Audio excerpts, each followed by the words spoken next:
this. All right. Hello, everyone. We got Dr. Roel in the house. We got Carlos here, who has been an amazing person who has done so many amazing things in his life. Just a little introduction of who he is. First off, he was one of my professors at Azusa Pacific University, had a significant impact and really shared a lot about his experiences as let me just go down the list here. Certified athletic trainer, physical therapist, worked in the Olympics, an orthopedic certified specialist.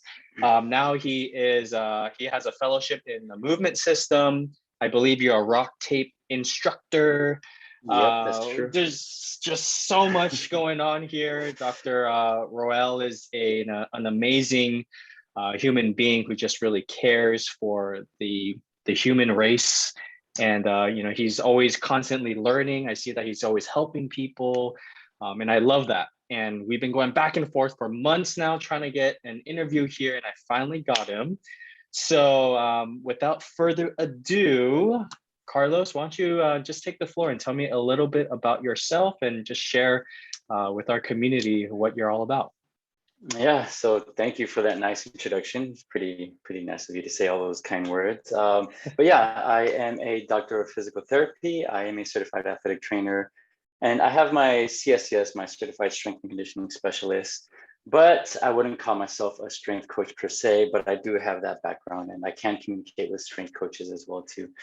And what else? I did a residency in PNF in Vallejo, California, in the Kaiser Rehab Center over there in Vallejo, Cali, and did that right after PT school.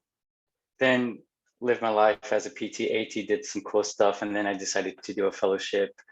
I want to say it was 9 years after I graduated PT school. I did a fellowship in movement and performance. Wow. In Azusa Pacific University. Wow. Actually within the time frame of me graduating PT school, I did get to go. I was chosen to be part of the Team USA medical staff, specifically for USA Soccer, the Paralympic team. So I did go to Rio Paralympics as their medical for US Soccer. That's amazing. What a resume right there. Jeez, talk about a lifelong learner. I think a lot of times after school, you're like, I'm done. I don't need this anymore. But, even 9 years later, you went back and you're like, I really want to do a fellowship and I want to learn more, which is, I think, what this profession is all about. So thank you for being such a good role model for all of us here. Thanks, man. Thanks, man. Man. I just try to have fun. I just try to have fun in my life. And then it just happens to be, people hit me up every once in a while asking me for advice and stuff. But yeah. So, I know that it seems like you have a lot of background in the sports area. I know that you do work with general population and you can help and treat everybody. But just more specifically for today's interview, I want to talk a little bit more about your, experience in the sports realm, the Olympics realm, maybe even the medical realm, how that kind of merges. So why don't you tell me a little bit of how you kind of went from graduating PT school and then how you got introduced into that world? Yeah, for sure. So let me see. It's this long process. People ask me all the time, like, how'd you get into it? And I'm like, oh man, are you ready? You ready for a long story? Because it's not just like, it's not like I applied and like, here you go, I want to apply for this position and then I got accepted. No, it was more on, and I tell this all the time. So Justin, you know the saying, it doesn't matter what you know, but who you know. Definitely. Super important. But one of my old professors from Cal State Northridge, he mentioned, he like upped it a little bit. He says, it doesn't matter who you know, it matters who knows you. And I was like, wow, that's like true. Because a lot of times with each of the organizations that I've been with, most of them have contacted me. And I've like got my foot in the door and everything, but then there's just been like a combination of me volunteering, of me working, me putting myself in places, but then of people hearing about me and my friends saying, hey, Carlos could probably be a good fit for this situation. Go call Carlos. And so I get phone calls every once in a while. or emails, but all right, so the story goes back, and I graduate PT school in 2010. So I'm dating myself. Graduate PT school 2010. Graduate from Cal State Northridge, the athletic training program, in 2006. In PT school, I started PT school 2007 at Western University of Health Sciences. I have to get all these dates right. And then I think it was 2009 or 2008, I work for US Soccer. I work at camp, and it was in PT school, but it fell in between a summer and a fall semester. So I was in a 2-week break, and that soccer camp was in that 2-week gap. And this was during PT school. This is during PT school, yeah. So I was working as an athletic trainer for US Soccer for this camp, and it was here in Los Angeles in what is now Dignity Health Center, but back then it was a Home Depot Center, which, so it's where the LA Galaxy, and it's the West Coast headquarters for US Soccer. So worked at camp, and then started, back up in school again. They asked me to work more camps, and I couldn't because I was back in school. The schedules didn't align with PT school and with the soccer camp. So I, had said no a couple of times, and then eventually they just stopped asking me. So I'm like, okay, dang, all right, lost that connection. But, gotta finish school. Fast forward, graduate PT school 2010, did the residency in Vallejo, California, in the PNF, the PNF Kaiser Vallejo Rehab Special, I forget the whole title, but it's the PNF residency. Sure. And do that in 2011.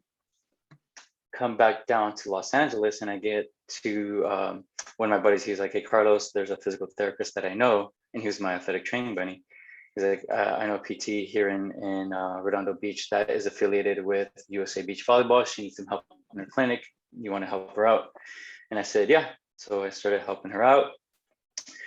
I got my foot in the door. She helped get my foot in the door with USA Beach Volleyball. She got me to, she introduced me to the right people with USA Beach Volleyball.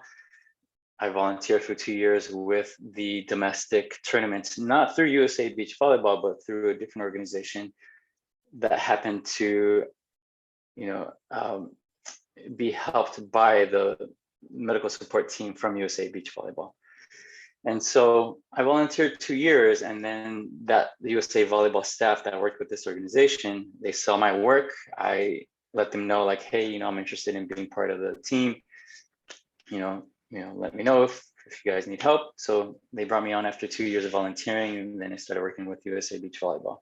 Wow, and that was 2 years of volunteering. That's a long time. Yeah, 2 years of volunteering, but it wasn't like every day. The tournaments were, I think there was like 4 tournaments a year in Southern California. So I volunteered total like 8-9 tournaments within those 2 years. Yeah. And but there were like long weeks too. So it was like many days of work. Yes. So yeah, dude, for all of you that are interested in going into sports medicine, get into sports medicine before you like want to do it as a career, because it's grueling. It can be very taxing, long hours, and the pay isn't always great in sports medicine. So just be aware of that. Yeah. Okay. Anyways, all right. Going back to my timeline. I work 1 year with USA Beach Volleyball. I have 3 international trips under my belt, and then I contact USA Soccer. I say, hey, I worked with you all back in 2007 or 2008. I work international with USA Beach Volleyball. I'm a PT and athletic trainer. I did a residency in PNF. And PNF, by the way, stands for proprioceptive neuromuscular facilitation. So, nice. For those of you that aren't familiar. And so I don't hear anything back from them for about a month. And I'm like, dang it. Okay, let me send a follow-up email. Email. They get back to me within like a day or two. Love like, that. all right, cool. Yeah. So like a little message to all of your viewers: don't give up. Just contact again and send another follow-up email. Exactly. Yeah. So you send the follow-up email. Yeah, send the follow-up email, and then they say, hey, Carlos, we can use your help. We have a camp in the the Olympic Training Center in San Diego, or a camp back in Los Angeles in Dignity Health, where back then it was Home Depot Center. And so the option in Los Angeles was with the I think it was the under 17 girls team, and then the one in San Diego was with the Paralympic soccer team. And when I first read the email about, the option of me attending the Paralympic camp, I was like, how do you score goals without legs? Like I didn't know what that team was about. So I did my homework, and I realized that they were brain injured. They were born with cerebral palsy. They had suffered a stroke, had suffered some type of brain pathology that impaired their movement. So all their limbs were intact, but their movement was impaired. And so I'm like, oh, this is what I studied in the residency. Right. In the proprioceptive neuromuscular facilitation, I was in the rehab unit, and this was a population that I worked with. So I'm like, oh, dude, this is one of my passions. I love working with this population. I love working with,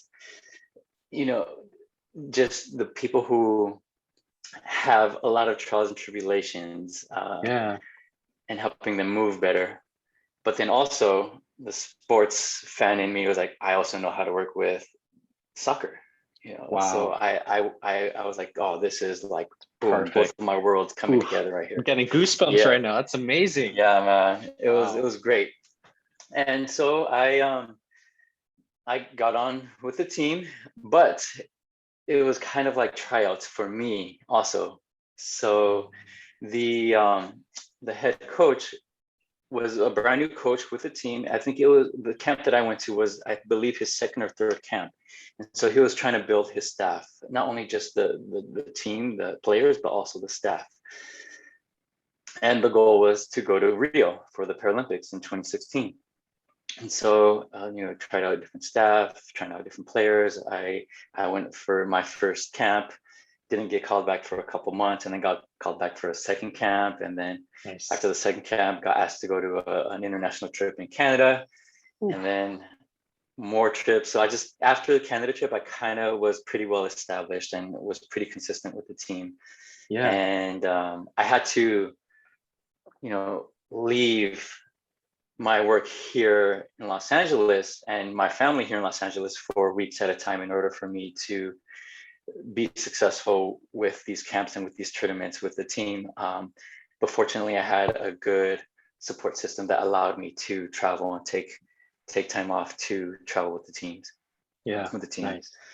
Yeah. So yeah, that's how I got in with beach volleyball. That's how I got in with US soccer. And then one of my chiropractor acupuncturist friends in USA Beach Volleyball, she connected me with the medical director with USA Fencing who needed help. And so I got in with USA Fencing from my chiropractor acupuncture friend from USA Beach Volleyball. Amazing. So yeah, man, that's how I got on with the three teams that I'm with right now. So definitely don't burn your bridges, and it is about who you know, but it's about who knows you more importantly. Exactly. I want to talk about that a little bit. So how do you get people to know you? What do you do? What skills? Maybe what do you say? Do you brown nose? Do you have to like volunteer? Like, how do you get people to know you? Things like that.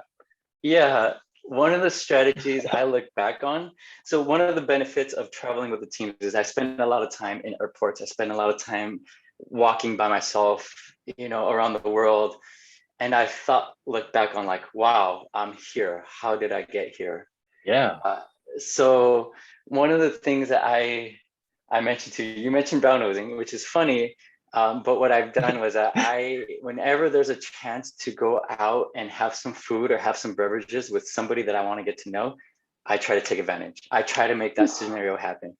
Yeah. So another little mini lesson to your listeners and viewers is, just take your friends out to get some food, some beverages, get to know people over some food and beverages, because a lot of stories in my case have happened over some food and beverages, and it it's allowed me to actually connect with somebody in a personal level other than just in a career or work setting. And so that's, I guess, one of my strategies that I did unconsciously, but that I now realize, and now I try to implement even like on purpose now.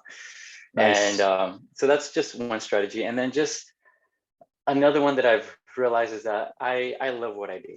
I really do love what I do. And it seems like other people have seen that in me, and they see my passion and they see my work and they confide in my work. And so that's how people get to know me, and have, I believe that's why people have called me up in the past as, to help them out with some events or work, or, just Yeah.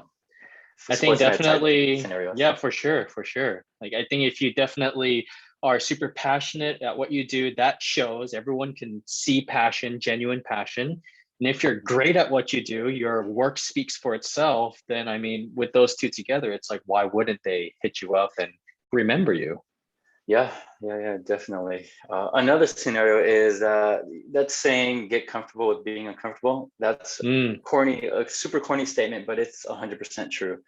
yeah. The way I got in with USA Beach Volleyball, I started volunteering with, during the tournaments here in Los Angeles.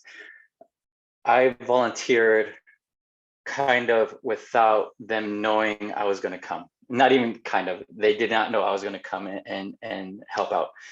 So there was a tournament here in Los Angeles. My boss at the time, she was like, "Hey, go connect with the staff, because it's the USA Beach Volleyball medical staff. Even though you're not, on the list to volunteer, just show up. They might need your help." And so I grabbed my Nice. medical kit, and I tell this story quite a bit to the universities around here in Los Angeles. But I walk up to the medical tent and I couldn't find the opening. And it's a nylon medical tent with Velcro seams. And so I see the medical tent and I can hear people on the other side. And so what I decide to do is I decide to unvelcro one of the seams and see if I can talk to somebody. And I unvelcro one of the seams and I freak out. The second person in command of the event, I freak her out, and I'm like, "Oh shoot, hey, I apologize, but hey, I was sent here from my boss. You know her. She said that you might be in need of a physical therapist. You need a physical therapist." And she was like, "Oh, I'm not sure." So she turned around and she asked the main person in charge. And he's like, "Oh, no, we don't need a physical therapist. We have enough." And so I'm like, "Dang it. Oh, thank you for your time."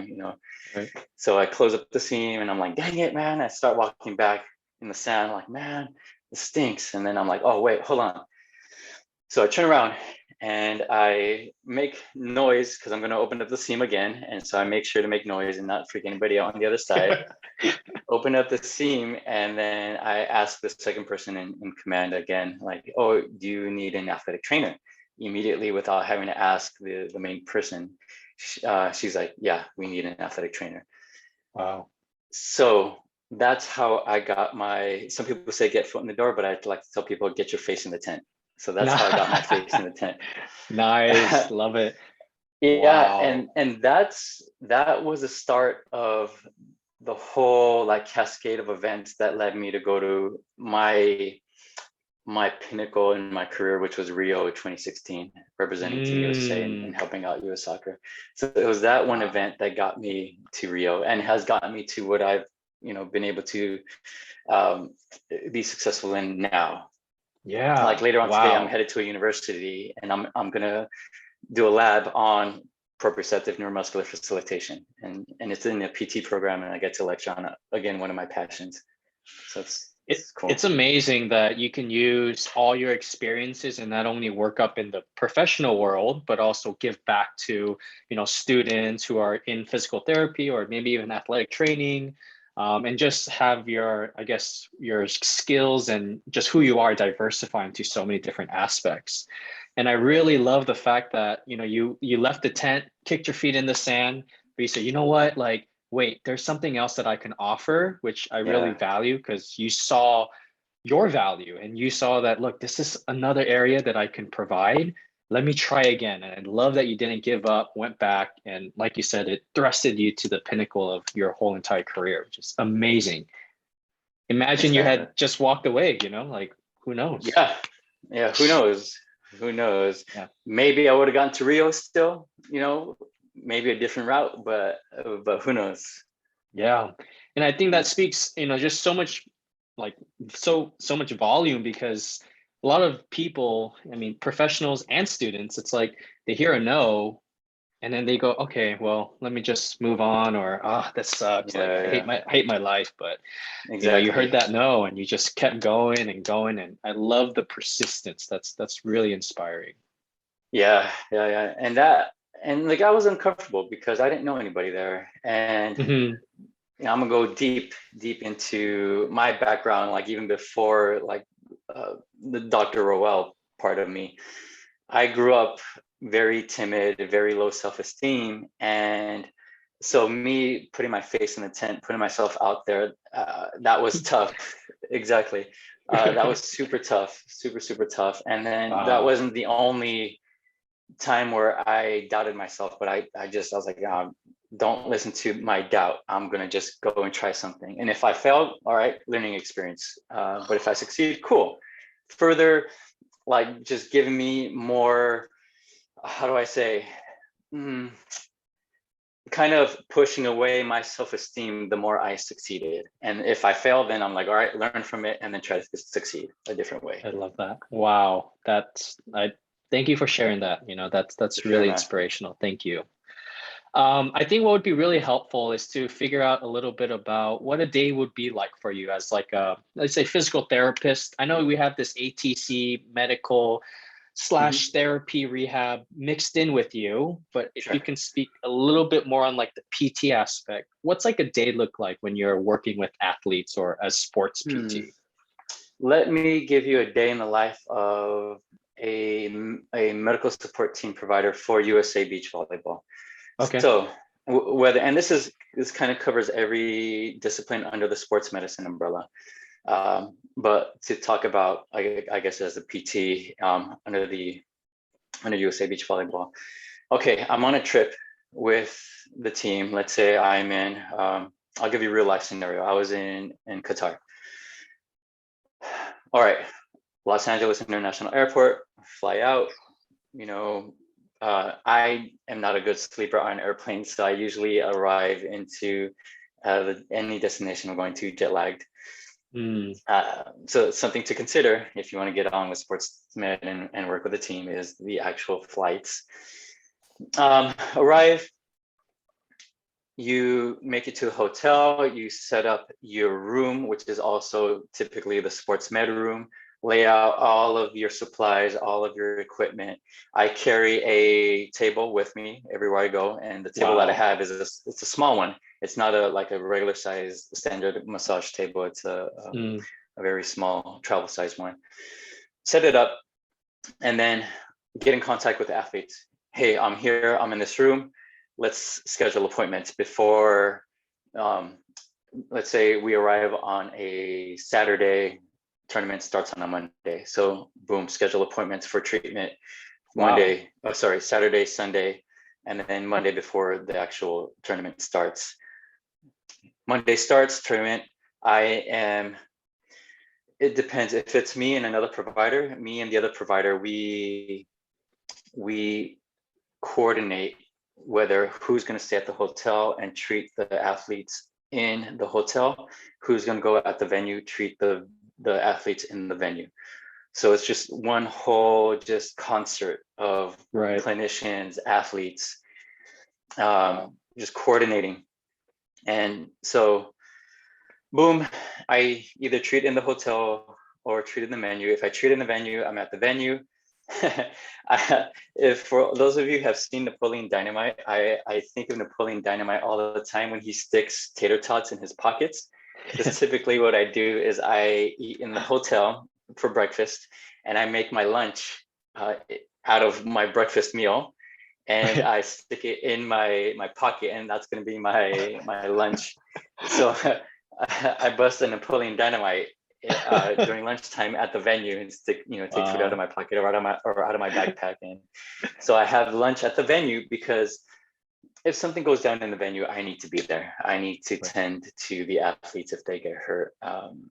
And if there's multiple athletes going on, then at the venue, if there's multiple games going on that my athletes are playing in, there's going to be athletes that are competing and then athletes that are waiting to compete.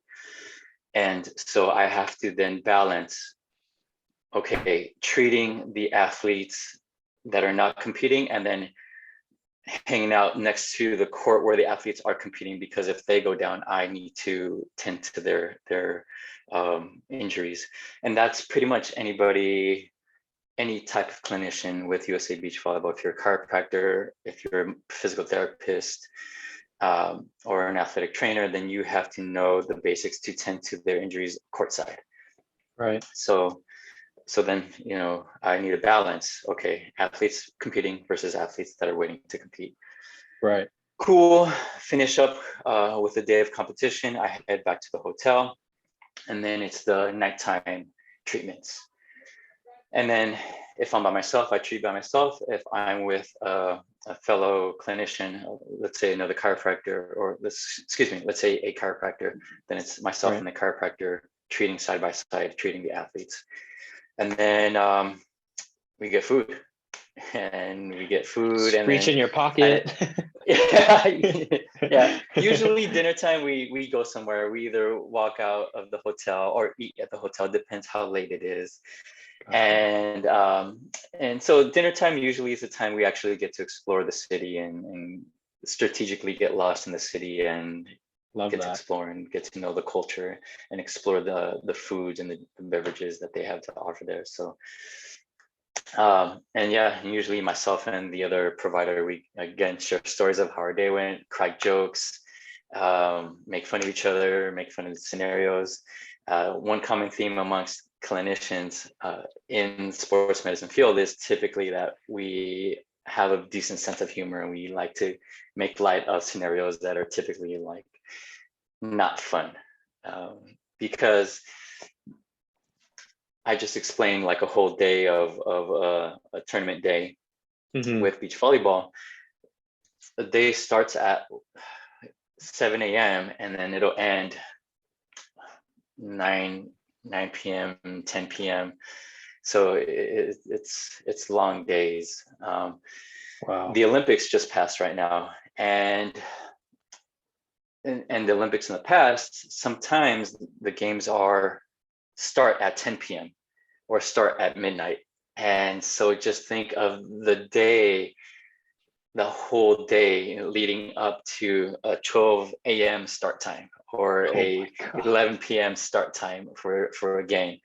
And so that's something to consider. Yeah. Wow.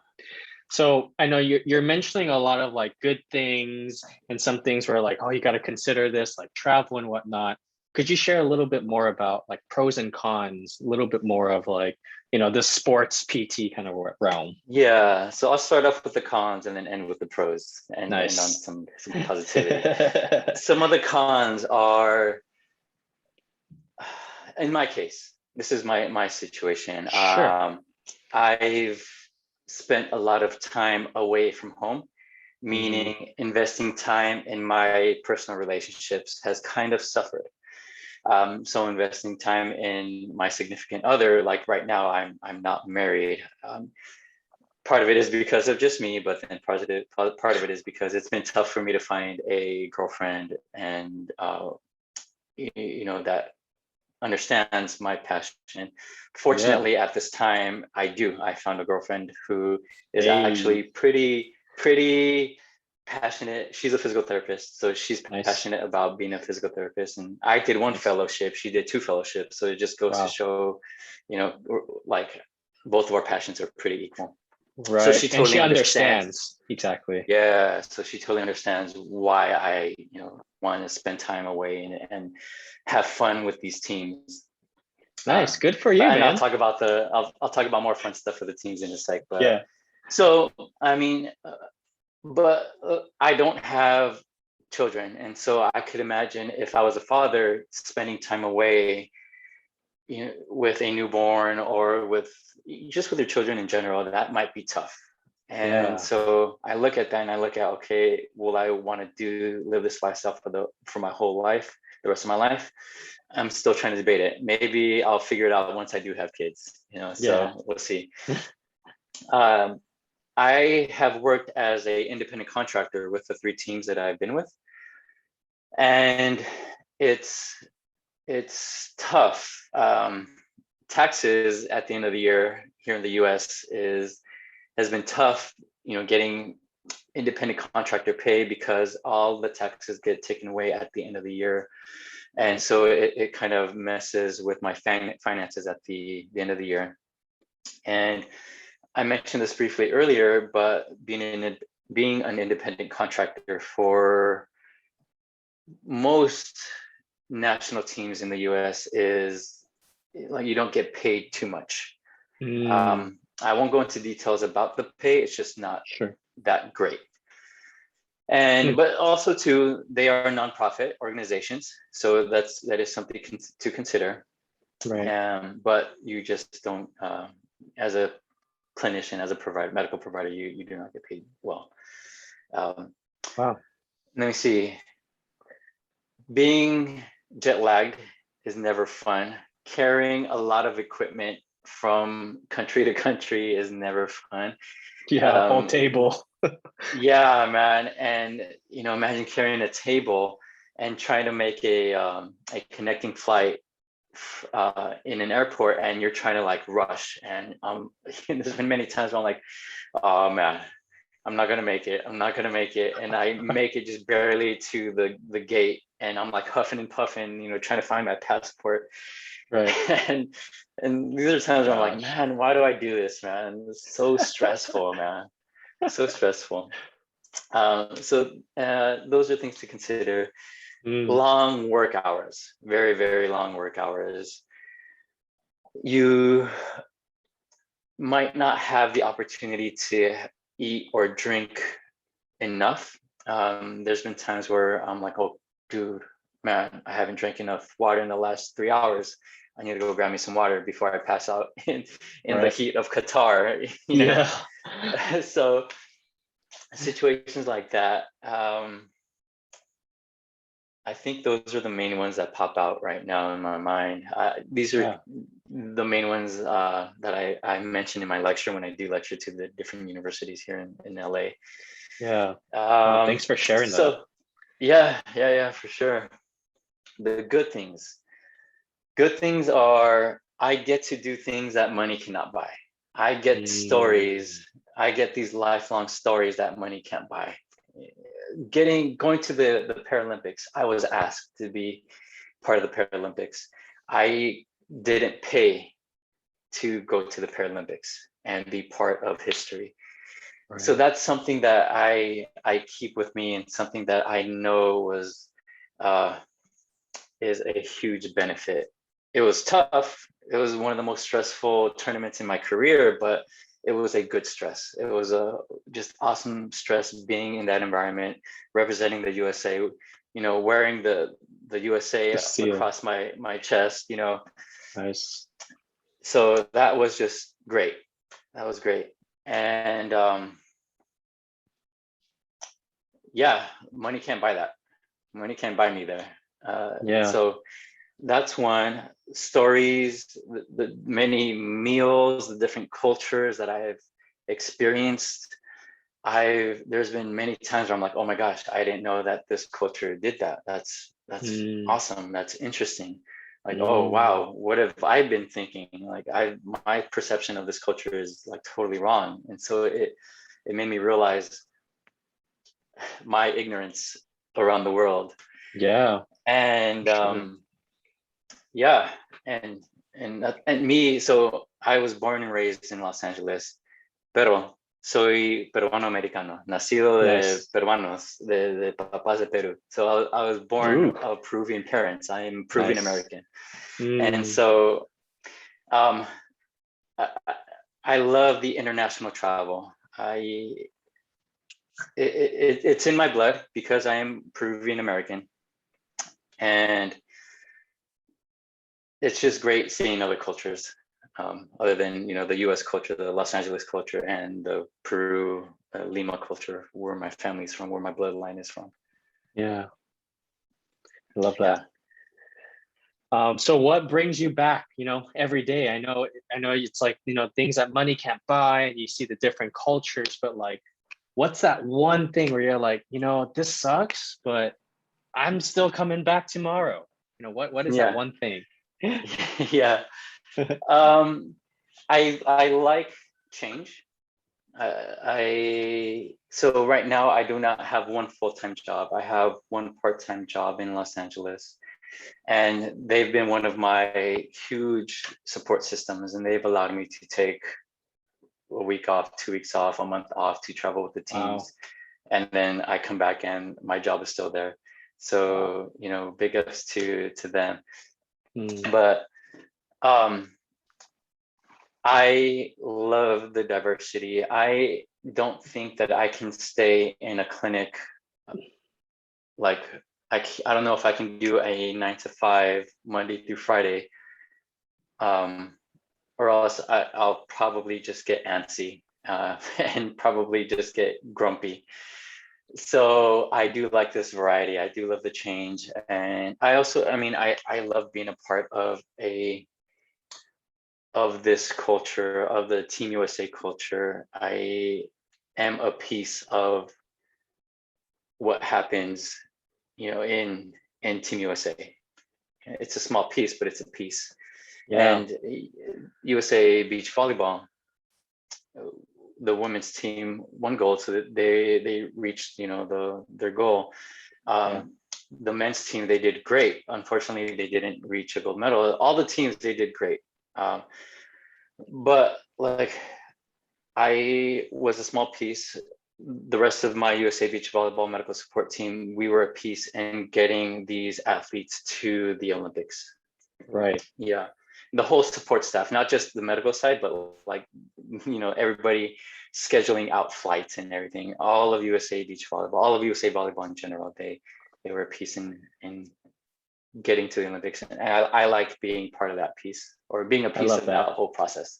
Right. Like you're like, all you guys together are create something bigger than yourselves and to one common goal. That's very heartwarming, to be able to be a part of that. Yeah. Okay, I have a couple more questions for you. Sure. So I know, are we okay with time? Maybe like 5 minutes? Okay, perfect. Oh yeah, we're good. Great. I know that you have your, different types of certifications and specialists. To be a therapist, a physical therapist involved in sports, is there a certain requirement that you need to have? I've been told yes and no. To be at the elite level, you kind of need to have these movement science or fellowships. Could you talk a little bit about that? Yeah. So there's no like one certification that will get you to be with sports as a physical therapist. My recommendation is tailor your learnings, tailor the work that you're in to the sports setting, to the athletic population. Yeah. I have a buddy who's a physical therapist. He works in Orange County, California, and he has he's a geriatric clinical specialist, but he is working with USA Beach Volleyball, USA Bobsled, and I believe USA Boxing. And so just to give you an example, you don't have to have sports certifications to be with the setting. That just happened to be his certification that he got prior to getting involved with a lot of these teams, but he has that. So again, just take courses that will cater to the athletes that you want to treat. Get to know people that are where you want to be. Take them out for some food and beverages. Get to know them. Make sure they get to know you. So you have to prove yourself. So you might have to volunteer. Right. So that whole term, putting in your time, unfortunately, you might have to do that. in my case, I volunteered 2 seasons with the beach volleyball. It was 2 or 3, I believe it was 2 seasons, but 2 seasons with the beach volleyball tournament here in Los Angeles, and the people got to know me. Right. So you got to put in your time, but at the same time, make sure you don't get taken advantage of as you put in your time. So if your services are worth money, and if you're providing services to somebody that can compensate you financially, or however way you want to be compensated, try to get compensated. Don't let them take advantage of you, because in the sports med world, there are some ways where people can take advantage of your services. So just take that into consideration. Know your worth and make sure you get compensated for your worth. Wow. That's great. That's really good wisdom. So I mean, I know from just hearing from other people that, you definitely need to volunteer, and it's like this grunt work to get into that, prestigious elite level. And who knows how long that process might be. For you, it was 2 years, several years. For some, it might be 5, 10 years. So just knowing what your worth is and really communicating that, I think is good wisdom to share. So thank you for that. For sure, man. Okay, well, Carlos, I think that is it for today. I really appreciate all your time and wisdom in sharing about the world of PT, ATC, Olympics, all that stuff. You clearly have a great resume and have so much going for you, and now a girlfriend, which is amazing. I'm really happy for you. I did it. Yeah, you did it. And you're teaching all across LA at different universities and whatnot, which is awesome.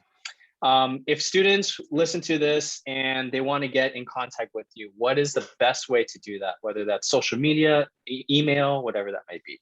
Yeah, my social media will probably be best. Should I just change my name to my social media handle? No, I could just what I can do is I have you on social, so I'll just input your Instagram there. Is there anywhere else you want people to contact you? That would be best, and then I'll share my email to them once we get in contact via social media. So for sure. Yeah, great. Well, Carlos, I just thank you for your time. I know students who are going to listen to this are going to gain so much value. I know you teach at the physical therapy level and elite level, but being on this channel and helping me out here is going to teach even the level where students are trying to be a physical therapist in undergraduate, maybe even high school. So plant the seed now. I know they'll meet you one day and be like, dude, I remember you. You were that one guy. Nacho Libre. Oh my gosh. But I just thank you for your time. I know you got a busy day, so I'm gonna let you go, but I really appreciate you. So thank you so much. Thank you for having me, man. Thank you for having me. All right. It's a pleasure. You're welcome. Thank you. All right. See you, Carlos. Right. See ya.